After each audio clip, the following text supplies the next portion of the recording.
Hello friends, मैं रीना स्वागत करती हूँ आपका आपके अपने YouTube channel to the point में। दोस्तों, बीए थर्ड ईयर में आज मैं बहुत ही इंपॉर्टेंट टॉपिक आपके लिए लेके आई हूँ जो लॉन्ग क्वेश्चन में अक्सर पूछा जाता है। हाँ, और मेरी टीजीटी पीजीटी और प्लस इस समय आप लोग का यूजीसी नेट होने वाला है, उसका एडमिट कार्ड आ गया है तो उसका पेपर है। तो उन बच्चों के लिए भी ये वीडियो बहुत ही ज़्यादा बेनिफिट देने वाला है, क्योंकि इसमें थ्योरी है और थ्योरी से ही क्वेश्चन आपके बहुविकल्पीय बनते हैं, यानी कि यूजीसी नेट के क्वेश्चंस बनते हैं। तो हमारी इस वीडियो को पूरा देखिएगा, मैं पूरा निचोड़ आप लोगों के सामने ला के रख दूंगी। देखते हैं मतलब कहाँ से, अगर उनसे कहीं से भी क्वेश्चन पुटअप किया जाएगा तो पक्का है कि इसमें से आपका फंस जाएगा। मैं इस तरह से इसको पूरी तरह से एक्सप्लेन करने वाली हूँ, तो हमारी इस वीडियो को इन तक ज़रूर देखें, क्योंकि ये जब आप पूरा देखोगे तभी आपको ये बेनिफिट देगा। चलिए देखते हैं। आज हम लोग देखेंगे प्राकृतिक तंतु में जंतु जगत से प्राप्त होने वाला तंतु है ये। ठीक, इसको याद रखिएगा कि ऊन आपका क्या है, ऊन आपका है जंतु जगत से प्राप्त होने वाला तंतु है। क्या है? ये प्राकृतिक भी है। ठीक है, ये प्राकृतिक है। प्राकृतिक में आपके दो भाग आते हैं, एक होता है, ठीक, इसके दो भाग है, मैंने आपको बताया था इसके दो भाग थे। एक आपका था वनस्पति जगत से प्राप्त होने वाले, ठीक, दूसरा आपका था जंतु जगत से प्राप्त होने वाले। तो ऊन और रेशम जंतु जगत से प्राप्त होने वाला तंतु है। ठीक है, तो ये दोनों जंतु जगत से प्राप्त होने वाले तंतु हैं। तो इसमें आज हम लोग पढ़ेंगे ऊन। तो ऊन क्या है? प्राकृतिक तंतु है और जंतु जगत से प्राप्त होने वाला है। वनस्पति जगत से प्राप्त होने वाला आपका क्या है? जूट हो गया। ठीक है, क्या हो गया? जूट हो गया, हेम्प हो गया, ठीक है, लिनिंग हो गया, ठीक, सन हो गया आपका। ठीक, तो ये सारी चीज़ें क्या हैं आपके? ये प्राकृतिक है लेकिन वनस्पति जगत से प्राप्त होता है। ये भी प्राकृतिक है लेकिन ये जंतु जगत से प्राप्त होने वाला तंतु है। तो आज हम कौन से तंतु के बारे में पढ़ेंगे? ऊन। ठीक है, तो ये जंतु जगत से है। क्यों जंतु जगत से है? क्योंकि ये हमें पशुओं के बाल से प्राप्त होता है। ठीक है, चलिए देखते हैं। देखिए इसमें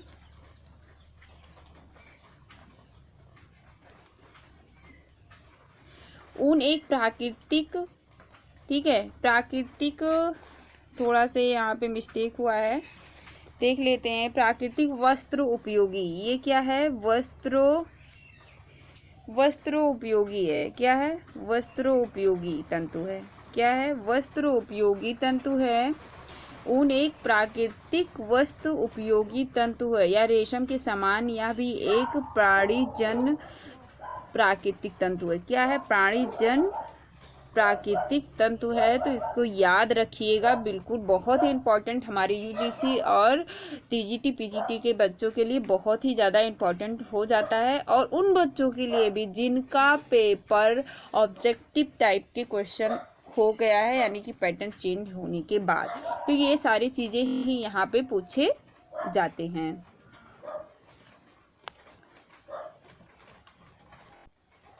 चलिए आगे देखते हैं। आगे क्या कह रहा है कि इसे विभिन्न पशुओं से प्राप्त किया जाता है। बिल्कुल, जब मनुष्य को ऊन के प्रयोग का ज्ञान नहीं था, उस समय मनुष्य क्या करता था? पशुओं को मारकर उसकी खाल का प्रयोग करता था कि नहीं? वस्त्र के रूप में उसको इस्तेमाल करता था। पशु का शिकार करते थे। जब पशु शिकार करता था तो क्या करता था? जब उनको ऊन बनाने की कोई विधि का ज्ञान नहीं था तो वो लोग क्या करते थे? पशु को मारते थे और उनकी खाल पहनते थे। ठीक है, तो उनकी खाल वस्त्र के रूप में उसको प्रयोग करते थे। देखिए, जैसे सभ्यता एवं विज्ञान, ठीक है, सभ्यता एवं विज्ञान के विकास के साथ साथ ऊन का आविष्कार हुआ। ऊन प्राप्त करने के लिए पशुओं को मारना आवश्यक नहीं होता है। ऊन के निर्माण के लिए पशुओं की त्वचा पर उगने वाले बाल को काट लिया जाता है। ठीक है, इसमें पशु को मारना कोई अनिवार्य बात नहीं होती है। इसमें जो पशु के ऊपर जो बाल निकलते हैं उन्हीं को ये काट लिया जाता है, वो पुनः बढ़ते रहते हैं, उनकी त्वचा पे वो उगते रहते हैं। ठीक है, ऊन का आविष्कार सर्वप्रथम, हाँ इसको बिल्कुल लोग नोट डाउन कर लीजिए कि ऊन का आविष्कार सर्वप्रथम कहाँ पे हुआ था, इंग्लैंड में हुआ था। कहाँ पे हुआ था, इंग्लैंड में हुआ था, और क्रमशः विश्व के सभी देशों में इसका प्रचलन हो गया। लेकिन यही पूछा जाता है क्वेश्चन कि ऊन का सर्वप्रथम उपयोग क्या कहते हैं, आविष्कार किस देश में हुआ था या कहाँ हुआ था, तो आपको बताना है कहाँ, इंग्लैंड में हुआ था। ठीक है, तो विश्व के सभी देशों में इसका प्रचलन हुआ। वर्तमान समय में ऊन के उत्पादन का मुख्य केंद्र भी याद कर लीजिए कि ऊन के उत्पादन का सबसे ज़्यादा ऊन का उत्पादन किन क्षेत्र में या किस देश में होता है, इंग्लैंड में होता है जहाँ पे इसका प्रथम आविष्कार हुआ। भारत में भी होता है, ऑस्ट्रेलिया में भी होता है, ठीक है, अर्जेंटीना में होता है। ठीक, कहाँ पे, अर्जेंटीना। तो आपने क्या देखा, इंग्लैंड, भारत, ठीक, ऑस्ट्रेलिया और अर्जेंटीना। ठीक, सर्वाधिक ऊन भेड़ों से प्राप्त होती है। किससे प्राप्त होती है, भेड़ों से प्राप्त की जाती है सबसे ज़्यादा ऊन को।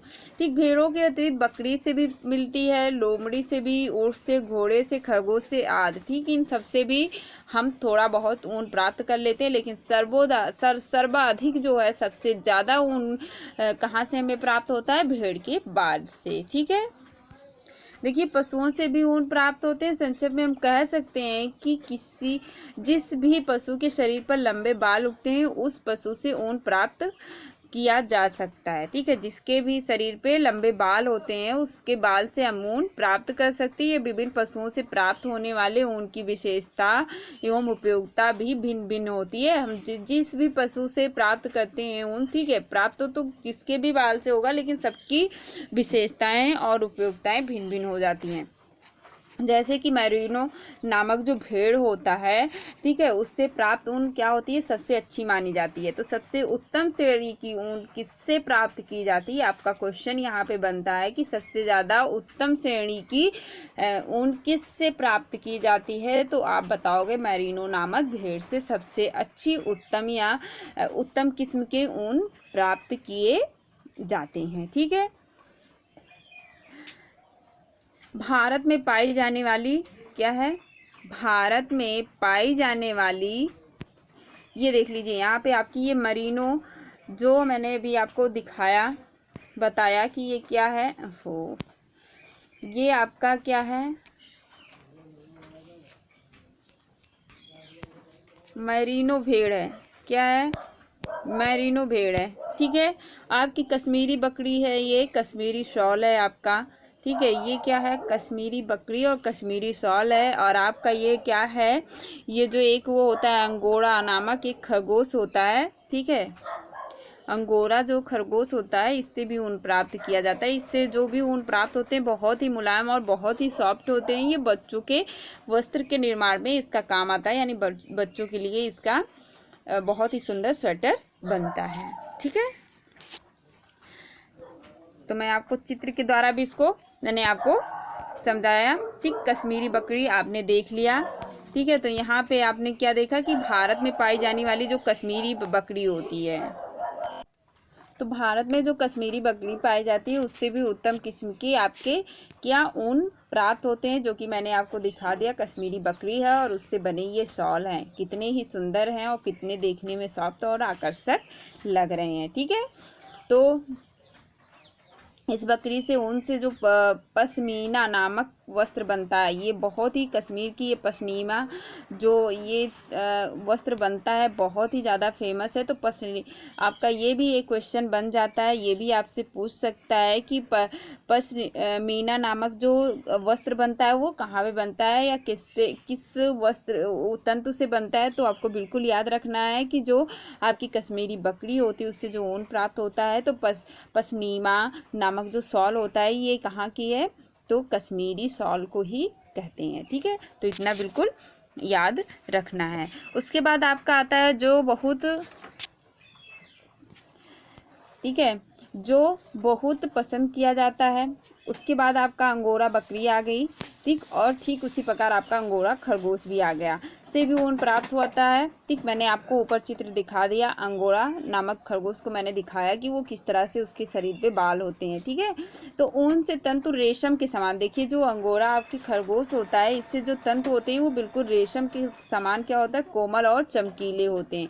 इनसे क्या होता है, बच्चों के, मैंने आपको बता दिया, बच्चों के लिए स्वेटर बनाया जाता है। ठीक है, उसी प्रकार आपका लामा हो गया, अल्पका हो गए, ठीक है, तथा ऊँट भी हो गए, इन सबसे भी तंतु, ऊन के तंतु प्राप्त किए जाते हैं, जो कि विभिन्न प्रकार के वस्त्रों को बनाने के लिए प्रयोग किए जाते हैं। ऊन से बने वस्त्र गर्म होते हैं। ठीक है, ऊन से बने वस्त्र गर्म होते हैं, ये बताने वाली कोई बात नहीं, सबको पता है कि ऊनी वस्त्र ठंडी के मौसम में पहने जाते हैं। केवल किसमें धारण किया जाता है, ठंडी के मौसम में इसको पहना जाता है। चलिए, इसके बाद हम लोग देखेंगे भौतिक विशेषताएं। क्या देखेंगे, भौतिक विशेषताएं। ठीक है, तो सबसे ज़्यादा क्वेश्चन में यही पूछा जाता है कि भौतिक विशेषताएं या ऊन की विशेषता बताइए। ठीक है, ऊन की विशेषता पूछ लेते हैं, या तो क्वेश्चन ऐसे बन जाता है कि ऊन के लंबाई या मजबूती कैसी होती है, ऊन में नमी अवशोषण क्षमता कैसी होती है, या ऊन के तंतु पर रगड़ का क्या प्रभाव पड़ता है, अम्ल का क्या प्रभाव पड़ता है। तो मतलब इस तरह से क्वेश्चन ये आपका बनता है, इस तरह से क्वेश्चन, मतलब उसके संगठन, ठीक है, ऊनी रेशों या ऊनी तंतु का संगठन पूछ लेते हैं। तो विशेषता बहुत ही ध्यान से पढ़िएगा आप लोग। सबसे पहले आप लोग एक कॉपी पेन लेके ज़रूर बैठा करिए, क्योंकि वो कहते नहीं है कि अपना नोट्स जो होता है एक, वो बहुत ही ज़्यादा हेल्पफुल होता है। उससे अगर एक बार भी पढ़ लिया जाता है, अपने हाथ से नोट्स बना लिया जाता है, तो बिल्कुल तैयार हो जाता है, चाहे वो हमारे BA के बच्चे हों, चाहे वो मेरे UGC या TGT PGT के बच्चे हों। ठीक है, चलिए देखते हैं। पहली विशेषता, भौतिक विशेषता में देखेंगे, पहली विशेषता है आपका क्या, ऊनी रेशों या तंतुओं का संगठन। संगठन मतलब हो गया उसकी बनावट, किन किन चीज़ों से ये बने होते हैं, क्या क्या तत्व इस ऊनी रेशों या तंतु में पाया जाता है। तो ऊनी रेशे के मुख्य भाग क्या होता है, प्रोटीन होता है। क्यों प्रोटीन होता है, क्योंकि ये प्राणी जगत से प्राप्त हो रहा है। ठीक है, जंतु जगत से प्राप्त हो रहा है, तो इसमें प्रोटीन बहुत ही ज़्यादा मात्रा में होती है। इसमें विद्यमान प्रोटीन केराटिन के रूप में होती है। किसमें, केराटिन के रूप में होती है। तो इसको बिल्कुल याद रखिएगा मेरे TGT PGT के बच्चे, बिल्कुल इसको याद रखेंगे कि अगर आपसे पूछा जाता है कि ऊन के तंतु में प्रोटीन किस फॉर्म में पाया जाता है, तो आपको बताना है केराटिन के रूप में या केराटिन के फॉर्म में ये पाया जाता है। ठीक है, चलिए आगे देखते हैं। इसके अतिरिक्त सभी वस्त्र उपयोगी रेशों में विभिन्न प्रकार के ऊनी रेशों में कुछ अंश क्या होता है, कुछ अंश गंधक का भी होता है। ऊन के संगठन में इससे पाए जाने वाले तत्व की मात्रा के अनुसार इस प्रकार हम देख सकते हैं। देखिए कुछ इस तरह से इन्होंने दिया है कि क्या कितने % पाया जाता है। प्रोटीन सबसे ज़्यादा पाया जाता है, प्रोटीन आपका सबसे ज़्यादा पाया जाता है। ठीक है, और किसके रूप में ये होता है, किसके फॉर्म में होता है, तो केराटिन के रूप में ये होता है। ठीक है, तो उसके बाद कार्बन आपका देख लीजिए, कार्बन आपका 49% होता है। ऑक्सीजन वहीं पे देखा जाए तो 24% होता है। नाइट्रोजन 16% होता है, और हाइड्रोजन 7%, गंधक 4% होता है। यानी कि इसका ऊन के तंतु का संगठन में प्रोटीन सबसे ज़्यादा पाई जाती है। ठीक है, उसके बाद आता है आपका सूक्ष्मदर्शीय परीक्षण। क्या आता है, सूक्ष्मदर्शीय परीक्षण। तो देखिए सूक्ष्मदर्शीय परीक्षण में आपका क्या होता है कि मैंने आपको बताया था कि ऊन का जो तंतु होता है उसको सूक्ष्मदर्शी, या उसकी जो एक काट होती है, एक ही अनुप्रस्थ काट और अनुदैर्ध्य काट को, उसको काट के सूक्ष्मदर्शी से उसका परीक्षण किया जाता है। तो वो जो दिखाई देती है उसकी संरचना, वही होती है सूक्ष्मदर्शी परीक्षण। ठीक है, तो ऊनी रेशों को सूक्ष्मदर्शी यंत्र द्वारा देखा जाए तो स्पष्ट होता है कि इन रेशों की रचना अन्य वस्त्रोपयोगी रेशों से भिन्न होती है। ठीक है, और केवल कोषों से निर्मित होती है। किससे निर्मित होती है, कोषों से निर्मित होती है। इसका मध्य भाग कुछ गोलाकार होता है, दोनों सिरे क्या होते हैं, नुकीले होते हैं। ठीक है, और तंतुओं की रचना में 3 परतें होती हैं। क्या होती हैं, 3 परतें पाई जाती हैं। हर रेशों में एक रक्षात्मक ऊनी रेशे परत होती हैं जिसे बाहरी रक्षात्मक परत कहते हैं। इसमें छोटी छोटी सल्कें होती हैं जो कि एक दूसरे पे चढ़ी हुई सी दिखाई देती हैं। ठीक है, इन रेशों में ये सल्कें अधिक होती हैं, ये उत्तम श्रेणी के माने जाते हैं। यानी कि जिन रेशों में ये सल्कें जो होती हैं अगर देखा जाए अधिक होती हैं तो उसे उत्तम श्रेणी का ऊन माना जाता है। ठीक है, बाहरी परत के अंदर एक मध्य परत होता है जिसे क्या कहते हैं, कॉर्डलेस कहते हैं।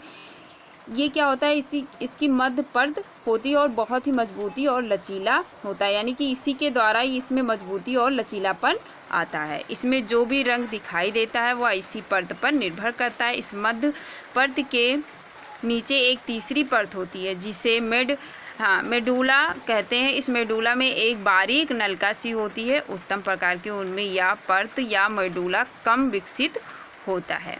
अगली विशेषता आपकी आती है ऊनी रेशों की लंबाई एवं मजबूती। क्या है, ऊनी रेशों की लंबाई एवं मजबूती। तो विभिन्न जाति की जो भी भेड़ें होती हैं उनसे जो ऊन प्राप्त होती है, ऊन की रेशे की लंबाई भी भिन्न भिन्न हो जाती है। कुछ भेड़ों से प्राप्त होने वाले ऊन की लंबाई 2 सेंटीमीटर होती है तो किसी की 7 सेंटीमीटर तक होती है। ठीक है, जबकि कुछ अंश से प्राप्त रेशों की लंबाई 30 से 35 सेंटीमीटर तक भी हो जाती है। जहाँ तक मजबूती का प्रश्न है, ऊनी वस्त्रों की मजबूती अन्य सभी वस्त्रों उपयोगी रेशों से कम होती है। गीले होने पर इसकी मजबूती और भी घट जाती है। ठीक है, तो रेशों की कमज़ोर होने के कारण ही ऊनी वस्त्रों को बहुत सावधानी से धोना चाहिए। ठीक, चलिए आगे देखते हैं। आगे है नमी और शोषक क्षमता। ठीक है, तो ऊन के रेशों में नमी को सोखने की क्षमता क्या होती है और तंतुओं की तुलना में बहुत अधिक पाई जाती है। ठीक है, जो और भी तंतु होते हैं उन तंतुओं से इसमें नमी सोखने की क्षमता बहुत अधिक पाई जाती है और इसी गुण के कारण ऊनी वस्त्र गीले हो जाने पर देर से सूखते हैं। ये वस्त्र वातावरण की नमी को भी शीघ्रता से शोषित कर लेते हैं। ठीक, रगड़ का प्रभाव। देखिए, रगड़ का प्रभाव ऊनी वस्त्र पे रगड़ सहन करने की क्षमता नहीं होती है और रगड़ने से क्या होता है कि कमज़ोर पड़ जाता है। और गीली अवस्था में तो ये बिल्कुल नहीं रगड़ना चाहिए, नहीं तो इसका प्रभाव प्रतिकूल प्रभाव पड़ता है और वस्त्र जो है रगड़ कर कभी नहीं धोना चाहिए। ठीक है, उत्तम श्रेणी के ऊन वस्त्रों के लिए शुष्क धुलाई होना चाहिए। यदि पानी से वस्त्रों को धोया जाए तो इनका आकार बिगड़ भी जाता है। अब देखिए, अगला पॉइंट आपका है ताप की समोहिता। ठीक है, तो इसमें देखिए क्या होता है, इसमें होता है कि ऊनी जो रेशे होती हैं ये समवाहक, इसमें जो ताप की समवाहकता होती है वो बहुत कम पाई जाती है। ठीक है, इसमें प्रोटीन की मात्रा अधिक होती है, इसलिए ये वस्त्र गर्म होते हैं। क्या होते हैं, गर्म होते हैं। और ऊनी वस्त्र में जो मध्य रिक्त स्थान होते हैं उसमें वायु भरी रहती है और वायु ताप की कुचालक होते हैं, इसीलिए इसकी ताप समवाहिता बहुत कम होती है। ठीक है, तो इसको जब शरीर पे धारण करते हैं तो ये क्या करता है, शरीर की जो गर्मी होती है उसको बाहर नहीं निकलने देती है और ये हमें क्या करता है, ठंडी भी नहीं लगने देती है। ठीक है, जब शरीर की गर्मी बाहर नहीं निकलेगी तो हमको ठंड नहीं लगती है। और कुचालक होने के कारण क्या होता है कि ऊनी वस्त्रों में शीत ऋतु का उत्तम परिधान माना जाता है, क्योंकि ऊन के वस्त्र आप लोग को पता है कि सिर्फ ठंडी के मौसम में ही पहने जाते हैं। अब ताप का प्रभाव देखिए, ऊनी रेशों पर प्रत्यक्ष रूप से अगर ताप पड़ता है तो क्या होता है, इसका प्रतिकूल प्रभाव पड़ता है। ताप इसकी बाहरी परत नष्ट कर देती है, इसीलिए समान रूप से ऊनी वस्त्र को प्रेस नहीं करना चाहिए। ठीक है, अगर प्रेस भी करना हो तो उसके ऊपर एक हल्का सा सूती वस्त्र डालकर तब प्रेस किया जाता है। ठीक है, रेशों पर धूप का प्रभाव। अगला पॉइंट आपका क्या है, रेशों पर धूप का प्रभाव। तो इस पर क्या होता है, देखिए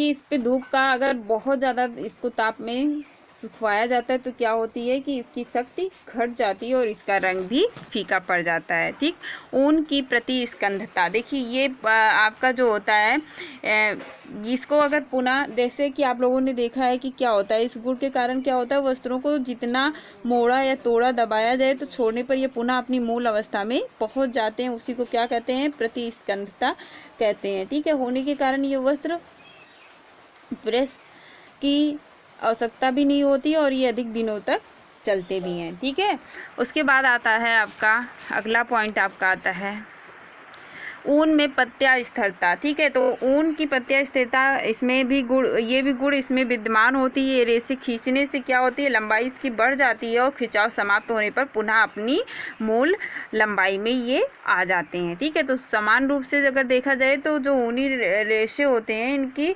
लंबाई 30% अधिक लंबी तक खींची जा सकती है। और खींचने के बाद जब आप इसको छोड़ोगे, ठीक है, इस तरह से अगर आप इसको खींच रहे हो और खींचने के बाद जब इसको पुनः छोड़ोगे तो ये पुनः अपनी ही अवस्था में आकर वापस एक समान आकार में आ जाएगी, अपनी समान आकार में आ जाएगी। अब अगला पॉइंट आपका आता है सफाई एवं धुलाई। तो देखिए ऊनी जो तंतु होती है उनकी सतह खुरदरी होती है और वस्त्रों को धुलना तो सरलता से, मतलब इसको धुल सकते हो आप, ब्रश का प्रयोग इस पे नहीं करना चाहिए। ब्रश से सिर्फ इसको ना धुलकर अगर आप ब्रश से इसको झाड़ दे तो तभी ये साफ़ हो जाता है, क्योंकि इसकी सूक्ष्म धुलाई करनी चाहिए।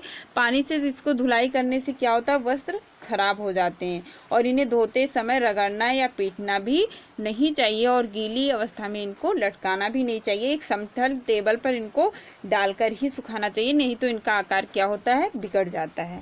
चलिए, ये तो आपका हो गया भौतिक विशेषता। अब हम लोग देखेंगे रासायनिक विशेषता। क्या देखेंगे, रासायनिक विशेषता। तो रासायनिक विशेषता पर आपका आता है ऊन पर अम्ल का प्रभाव।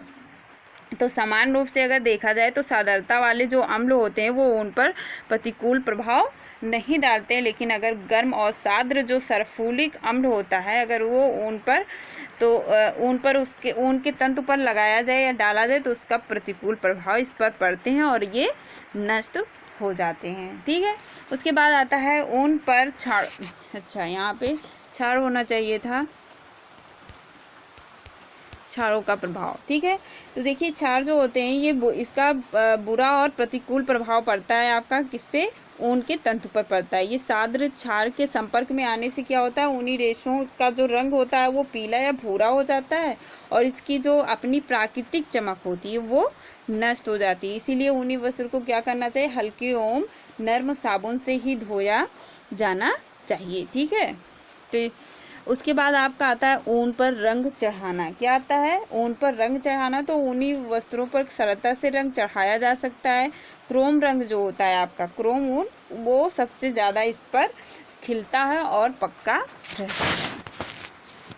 अगला पॉइंट है आपका विरंजकों का प्रभाव। ऊन पर विरंजकों का प्रभाव।